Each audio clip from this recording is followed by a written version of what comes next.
So let's talk about Snowpiercer. This is just going to be the sci-fi pulse-sci aspect of it. I'll talk more about the show itself and my thoughts on it, like as a work of fiction, in a separate reaction review. But I'm just going to focus on the social structure, the realism, that kind of thing, because there's a lot of stuff to unpack here. So Snowpiercer. This is based on the Netflix original series. This is not based on the comic book, which I haven't read, or the movie, which I haven't watched. This is just based on the Netflix series, like I said. So, Snowpiercer takes place at an unspecified time in the future. However, like all things that take place in unspecified times in the future, it's really weird because, like, some of the technology is more advanced, but other technology is less advanced. Like they have an engine that has unlimited fuel, but there doesn't really seem to be much in the way of computers in the future. I don't really get it. I'm just going to say right now, there are a lot of inconsistencies in this. Like, I think if you added up all the cars, it probably doesn't add up to the number they give you. The population figures don't make sense. So, whenever I give an exact number, take that with a massive grain of salt. So, at an unspecified time in the future, global warming's destroying the Earth. So, because global warming's destroying the Earth, the scientists, um, the scientists decide to put particulates in the air to block out the sun, kind of like in the Matrix, and that destroys the world by creating another ice age. So the average temperature outside I think is like negative 100 degrees, and this I think uniformly impacts the entire Earth. I don't really know why. Like I said, just take whatever this is with a massive salt mine.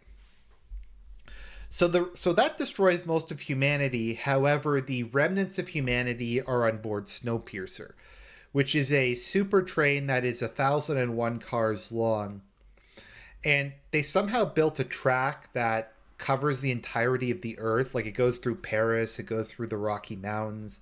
I think it goes through Australia. I don't know how they got a track to go across the oceans, like how that was even legal, but somehow they did. So yeah, so you have Snowpiercer that goes all around the world. So Snowpiercer is powered by the engine Eternal. I guess somebody played Sonic Adventure 2 Battle and really liked that. So basically, what I'm saying is Snowpiercer is the space colony Ark. It doesn't have a Death Star cannon though. And the train is designed to be a totally self-contained world. However, the engine Eternal works. Basically, the faster the train goes, the more electricity it generates, and it has some sort of unspecified unlimited fuel. I have no idea. It's not even hinted at what it is, which is fine. It doesn't really matter. It could be some sort of like self-sustaining fusion engine or something like that.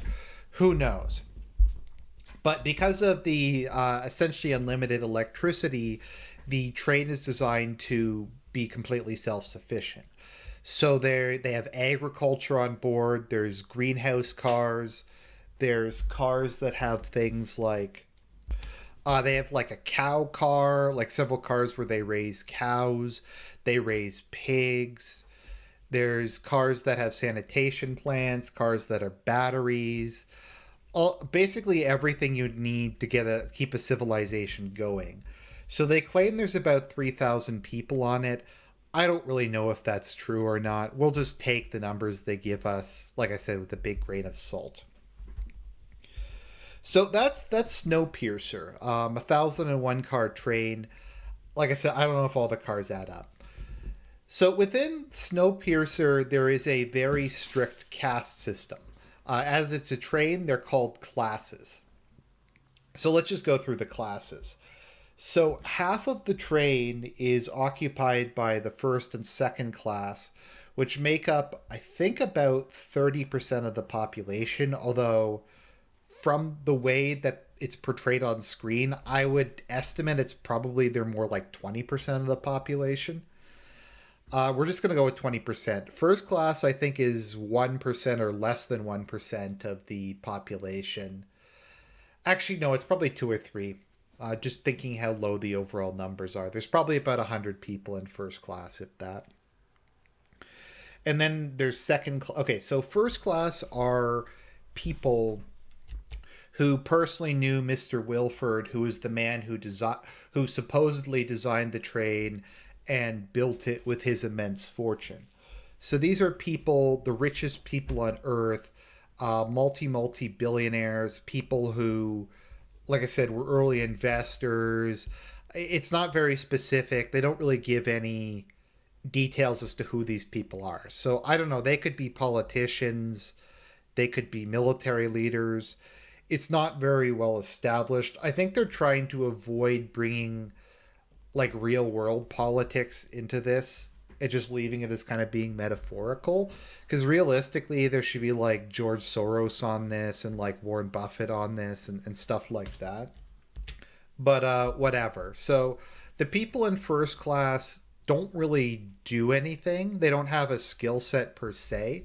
They live lives of luxury and leisure, more or less identical to how they lived prior to the collapse of civilization. So all of them have double decker cars just to themselves for each family. They have like fancy kind of Victorian style dining rooms. There is a bowling alley car, a gallery car with famous pieces of artwork. We see a girl with a pearl earring. There is a place like with birds in it.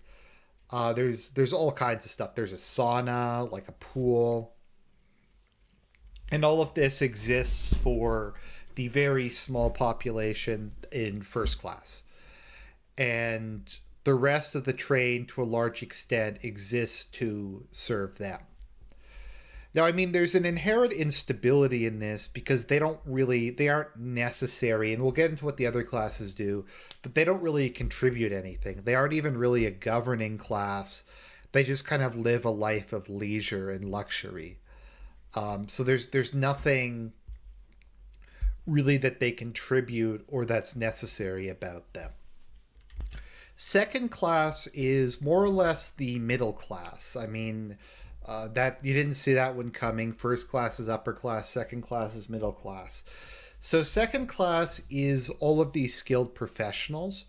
They were all, I think, personally invited on the train by Wilford Industries. So people in second class include the engineers, the doctors, the hospitality staff, like the actual train administrators, stuff like that. The people who, not the people who work at like the aquaculture, the people who work at the various jobs, but like all the departmental heads, like botanists, that sort of thing. Is second class, which they claim is about 30%, but I think is probably closer to 20% of the population.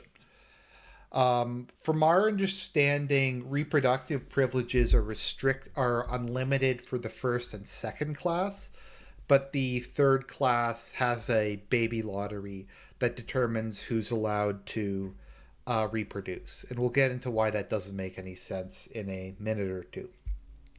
But second class people get decent sized quarters, I guess the size of like a decent hotel room.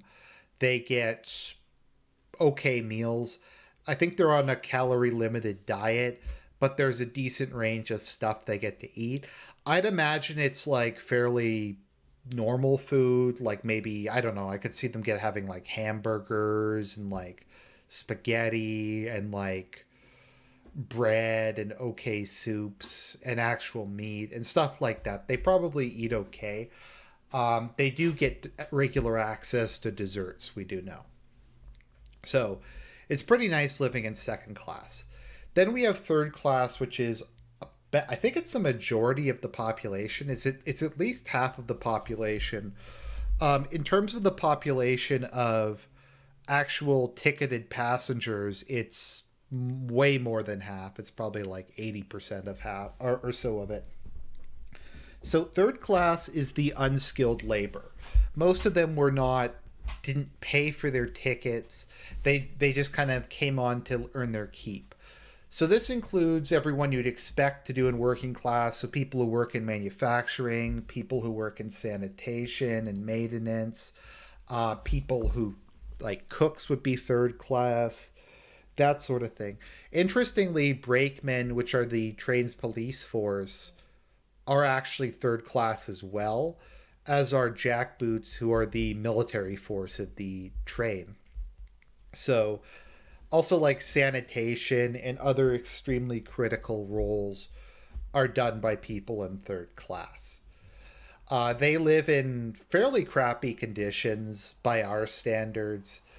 Most of them seem to have like their quarters are kind of like beds that are like walled off by a curtain or something.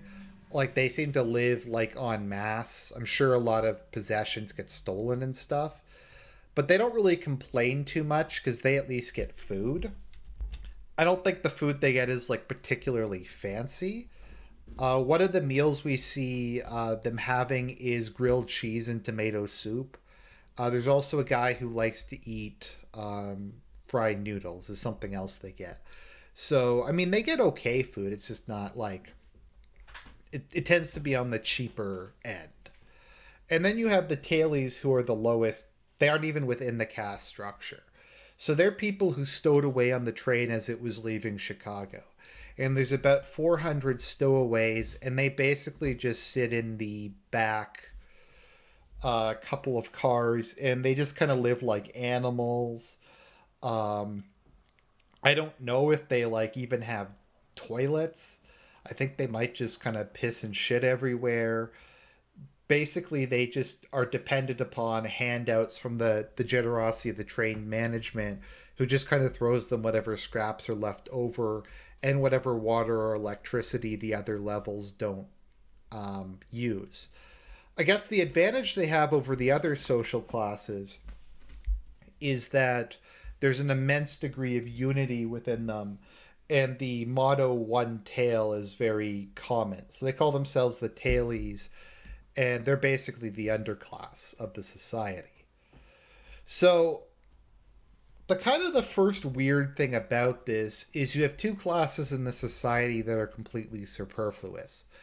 You have the first class, which doesn't really have any reason to exist beyond them possessing a very large, especially given the size of the population of enforcers, is really the only reason I can think of that they exist, and some kind of lingering respect from the old world that these people used to be high profile back in the day. The other superfluous social caste is the tailies. And I honestly have no idea why the tailies even exist. It's not really like adequately explained anywhere, but the leadership of the train thought it was a good idea to give a number of cars to people who don't actively work in most cases. I think some of them have like labor detail, but who don't really work and have frequently engaged in uprisings. Like within the movie, like within the TV show, in like the first episode, there's an uprising where they kill a bunch of jackboots, and I think a couple of the brakemen, and a bunch of them die. And apparently, there's like periodic uprisings. So I don't really understand why they're even kept around. Like, it doesn't really make any sense to me. The logical thing to do would have been to just detach the cars or otherwise physically remove them from the train years ago. I don't know if, like, it's just that's considered to be too hardcore for the train leadership.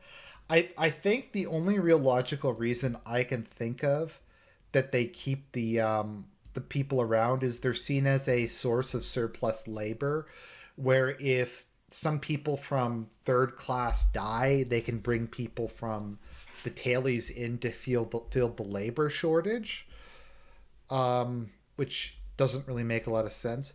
They also can take the children that third class that the tailies have, and they occasionally send them for apprenticeships elsewhere, because children are very useful just because they're in a state in life where they can learn. and they can be taught at a pretty young age. So one of them is selected in the course of the show to go and be trained as a replacement engineer.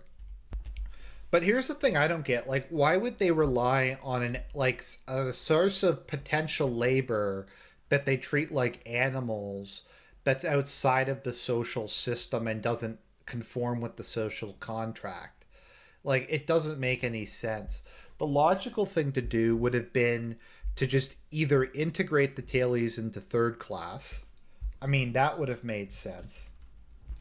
But for some reason, they decided not to do that. I mean, if they're going to be sort of feeding them anyways, they could maybe reapportion resources, or they could just use the surplus labor from the tailies to see if they could ramp up some of their production a bit more. The other alternative would be to just kill the tailies and allow the class passengers to just reproduce freely and get more labor that way.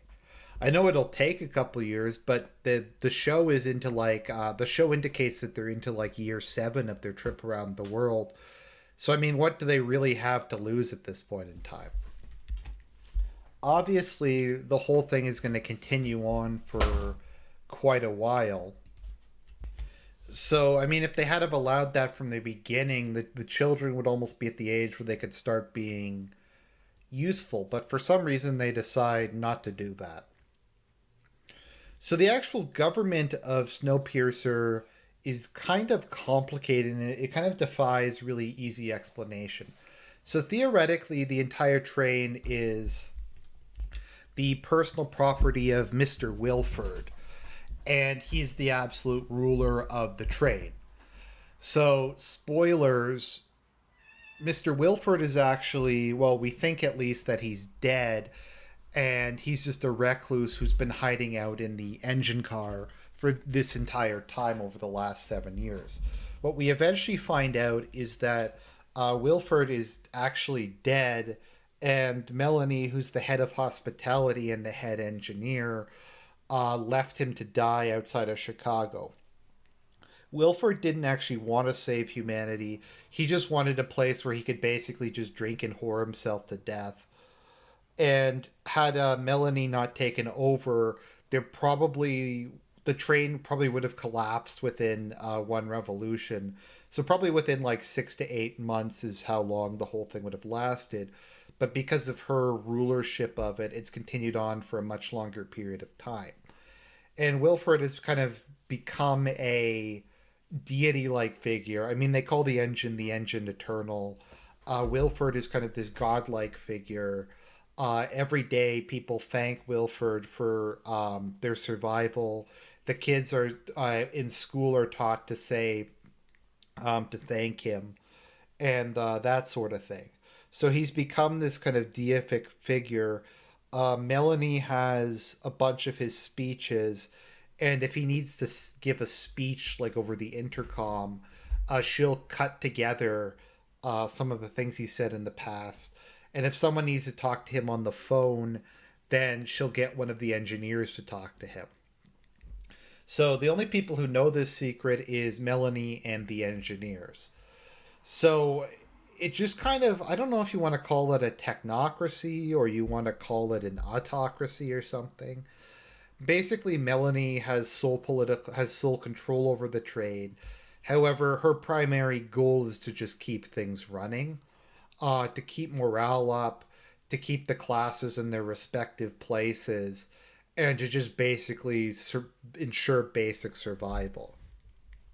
As she says at one point, she actually comes from a very poor background herself, and she doesn't really like first class, but she feels she's not in a position to make major social reforms, and that if she did make major social reforms, it would cause like a economic and social collapse within the train, and that is her primary goal, is ensuring the survival of humanity above everything else.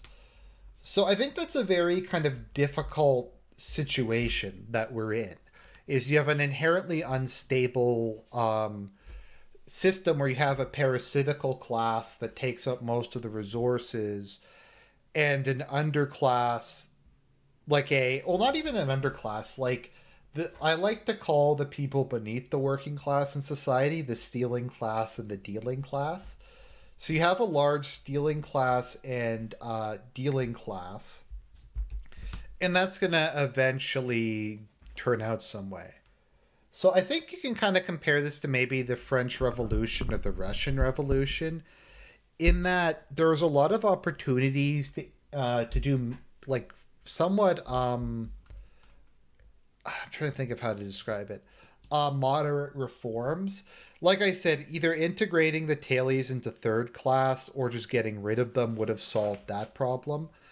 The first class people have so many resources, they probably could have given up part of the train and then converted some of second class into additional housing for uh, third class. They probably also could have just limited the calories of first class to, I don't know, like 3,000 a day, because they have unlimited food at the moment.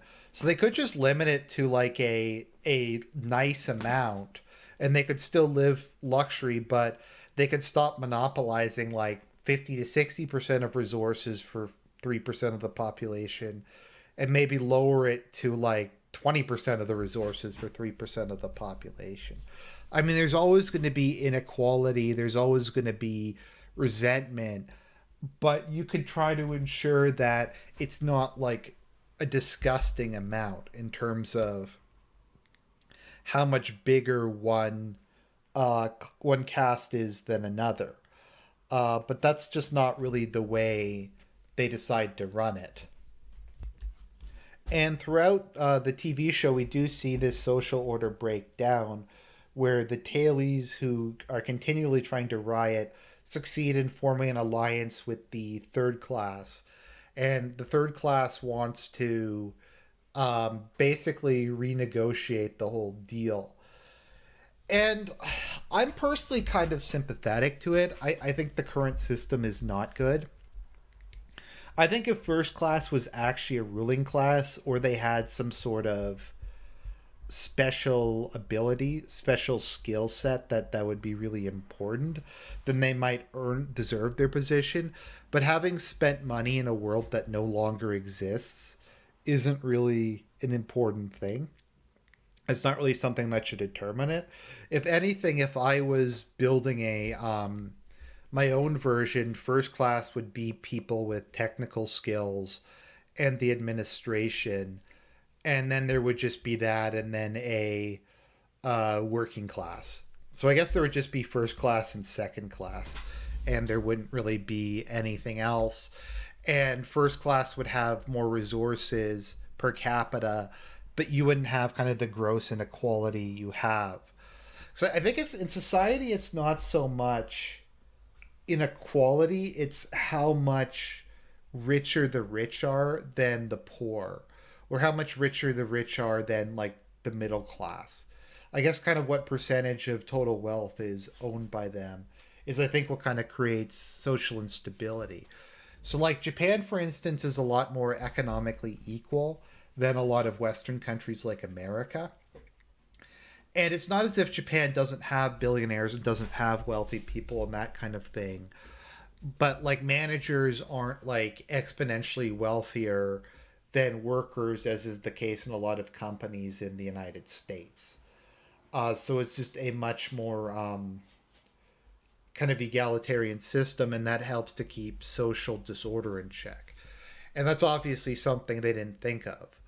So that's kind of why they have such a large security force of, I think it's like 130 um, jackboots that make up 5% of the entire trained population. And if you take out children, probably maybe even closer to 10% is literally just a military force dedicated solely to keeping the current class structure in order.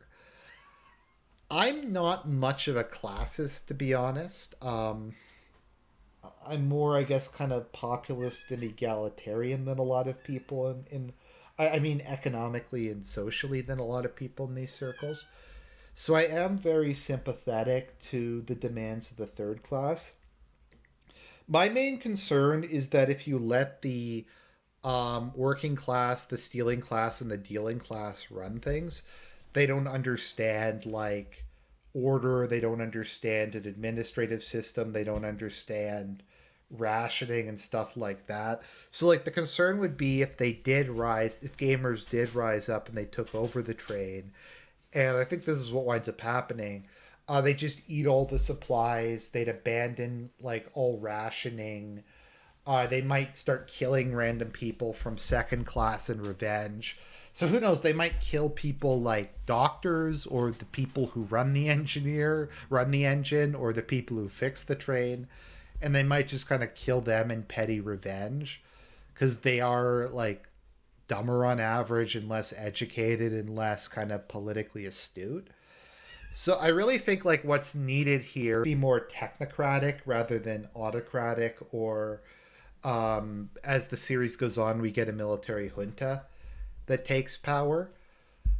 You could probably have some sort of elected council from the different classes, or like a corporate structure where you have a council where you have members chosen from each of the major areas, like someone from agriculture, someone from electricity, someone from sanitation, and they wouldn't necessarily have binding lawmaking power, but they might have the ability to just make their uh, concerns known to the management or to the administration staff.